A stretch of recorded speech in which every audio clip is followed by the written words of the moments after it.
I was 85 when I realized I had become invisible to my own family. Not in the way old people sometimes say it for attention, but in the literal way, when someone looks straight through you as if you are made of glass. It happened in a white hall filled with music and expensive flowers I could not pronounce. My grandson walked past me twice that day. The second time, he did not even turn his head. And I remember thinking something very strange. So this is what it feels like to be alive and already gone. I will tell you what leads a family to that kind of silence before death ever arrives, and why it does not begin with hatred, but with small moments nobody thinks are important until it is too late. I know this because I have lived through all of them. I have buried my husband in 1998, raised 3 children in a house that always smelled of wet earth, and kept the same garden alive for 46 years without ever missing a spring planting. There is one thing people misunderstand about families. They do not break in loud disasters. They break in ordinary afternoons when someone says, "Not today," one too many times. I am the woman who used to bake bread every Sunday for a table of 9. I am also the woman who learned, too late, that feeding people does not mean they will stay close to you. And I am the same grandmother who stood at a wedding in a pale blue dress, watching strangers sit closer to my family than I did. That is how I know this truth better than most. I did not lose my family in one day. I lost them in small missed moments that I once believed were harmless before everything went quiet. There was a house with 3 doors always slamming at different hours, and a garden behind it that I treated like a second child. In that garden, I knew every season by name. I knew which apple tree bent lower when it was tired, and which rose bush only bloomed when I spoke to it. My children grew up there too, but somewhere between their childhood and adulthood, the soil stopped being something we shared. It became something I tended alone. The first real crack did not look like a crack at all. It looked like a Sunday lunch in 2009 when my daughter said she was too busy to come, and I said, "Next time," without asking what she was busy surviving. Then there was a birthday in 2014 when my son called instead of coming, and I told myself a call was enough.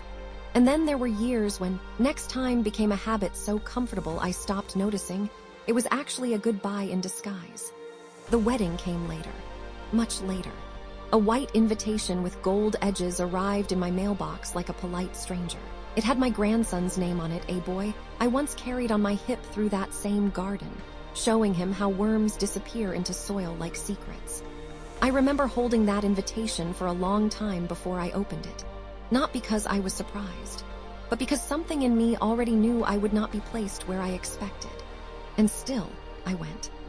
The garden was the first place I learned silence could grow. Not the peaceful kind. The other kind, the kind that spreads when no one speaks your name for long enough.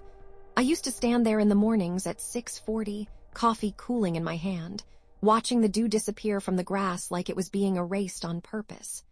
By 2011, I noticed something small but wrong. My children stopped telling me things twice. Then they stopped telling me things at all. A phone call would come, short and polite. "Everything is fine." But they never stayed on the line long enough for me to ask what fine meant anymore. I told myself it was adulthood, that this is what happens when children grow up. But deep down, I started keeping track of absences the way I once kept track of harvests.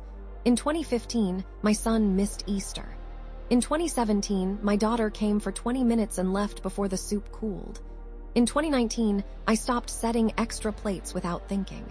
The house didn't feel empty right away. It felt rearranged, like someone had quietly moved the furniture of my life while I was still sitting in the room.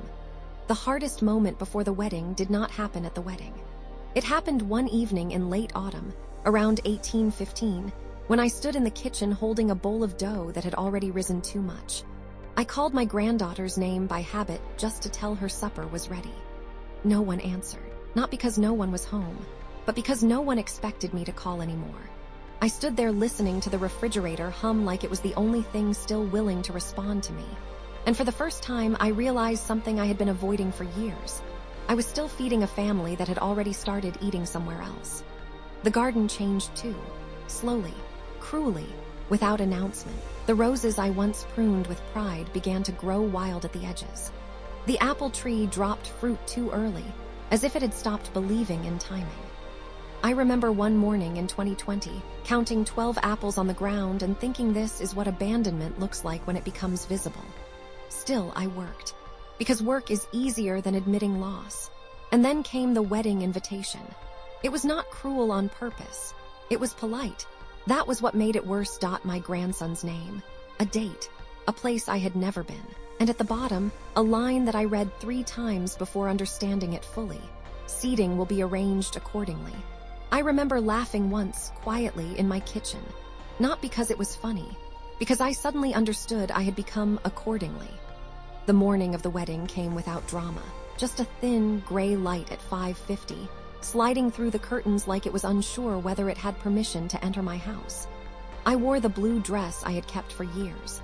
Not because I expected something special anymore, but because old women like me start dressing for memories instead of events. At 8:10, I stood in front of the mirror and adjusted my collar 3 times. At 8:25, I sat down again because my hands were shaking more than I wanted to admit. At 8:40, I said out loud, "You are still part of this family," just to hear it from someone, even if that someone was me. The first scene was the arrival. The hall was louder than I remembered life could be. Music too clean, laughter too sharp, everything polished in a way that made my kitchen at home feel like another world entirely. I walked in at 12:06. I checked the clock because numbers are easier to trust than faces. 2 people greeted me, not family staff. They pointed me toward the side rows, not unkindly, just efficiently, like placing an object where it belongs. I saw my son from a distance. He was laughing. I think it was at something someone said, or maybe just because everyone else was laughing. He did not look toward me. The second scene was the seating. At 12:22, I sat down where I was told. The chair was slightly colder than the others, or maybe that was only my imagination trying to explain things politely. In front of me, rows of people leaned toward each other like they had always belonged in the same story. I tried to find my grandchildren in the crowd. I saw them once, then lost them again, like faces slipping behind glass. A woman beside me asked, "Are you from the groom's side or the bride's?" I opened my mouth, then closed it, because I realized I no longer knew the correct answer. The third scene was the moment before everything broke inside me. At 12:47, the music changed. Everyone stood up. The bride and groom entered. My grandson looked beautiful in a way that hurt more than I expected. Not because of him, but because I remembered holding him when he was small enough to sleep on my shoulder without fear of falling. He walked past the rows. And he did not look left. Not once. Not even when he passed the place where I was sitting. And in that exact second, something inside me stopped arguing. Not broke. Not screamed. Just stopped. The moment came near the end of the ceremony, when the room finally settled into that heavy, ceremonial silence that makes even breathing sound inappropriate. At 13:11, there was a pause before the vows. The kind of pause where everyone thinks something important is about to be said, so they lean forward without realizing it. That was when my grandson turned his head not toward me but slightly past me, as if something behind me had caught his attention for a fraction of a second. It was nothing, a movement, a shadow, a person standing too close to the aisle. But in that half second, I raised my hand. Not high, not dramatically, just enough. A reflex I did not plan, a hope I did not admit to myself until it left my body. "Daniel," I said quietly. My voice did not carry. The music swallowed it immediately. He did not hear me, or maybe he did not recognize that sound anymore. I lowered my hand slowly, feeling something colder than shame settle in its place. Not anger, not sadness, recognition. That I had become someone he did not expect to exist in that space anymore. After the ceremony, there was applause.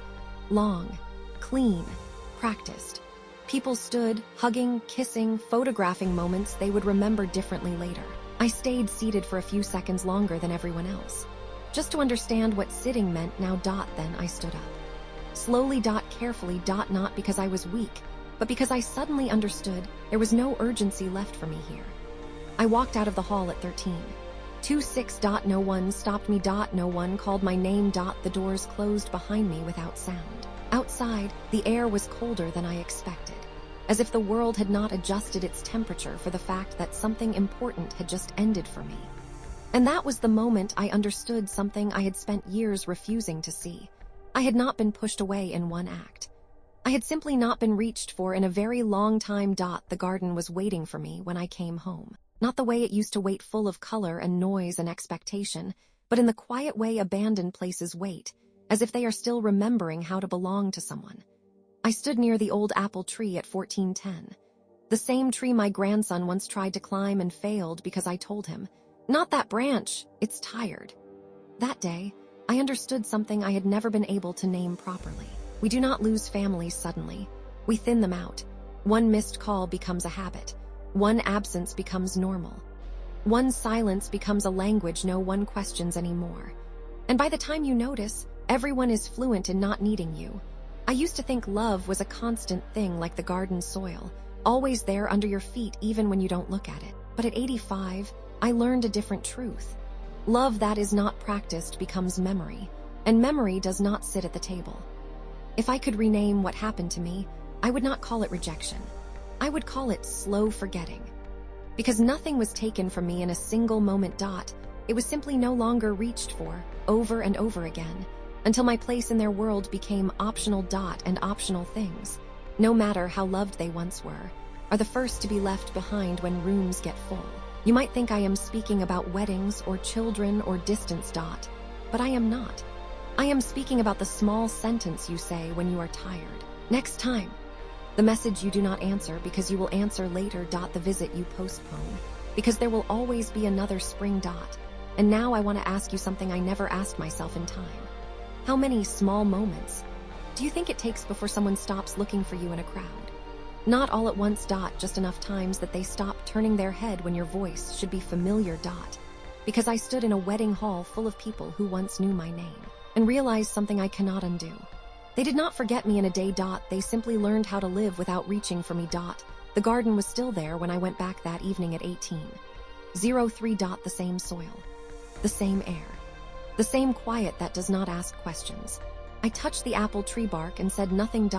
And for the first time, the silence did not feel like punishment. It felt like truth. At 1940. The light in the garden started to soften the way it always did before evening, like the day was carefully putting things away so nothing would break overnight. I sat on the old wooden bench near the apple tree, the same bench where I once held a sleeping child who smelled like soap and grass and summer dust. Back then, I thought time would stay close enough for me to reach it whenever I wanted. Now I know time does not leave you all at once. It leaves you in pieces, so small you mistake them for normal life. From where I sat, I could still hear faint echoes of music from earlier in the day. Not real music anymore, just memory pretending to be sound. I looked at my hands. They were the same hands that baked bread, folded clothes, planted seeds, signed school notes, and waved goodbye too many times, thinking there would always be another chance. But the garden did not answer when I called it that evening. It only grew darker, patiently. And then I understood something I had been avoiding my whole life. Family is not lost at the moment you stop being invited. It is lost long before that, in all the moments you were still welcome, but not present enough to stay important. I leaned back on the bench and closed my eyes for a moment. In my mind, I saw the wedding hall again. The applause, the faces, the doors closing behind me without sound. But this time, it did not hurt the same way. It felt like a door that had been slowly closing for years, and I was only now noticing the final inch. If there is one thing I would leave behind in that garden, it is this. You do not lose family in one day. You lose them in small, missed moments. And no one tells you that those moments are already counting. When I stood up at 20:05, the bench was warm where I had been sitting.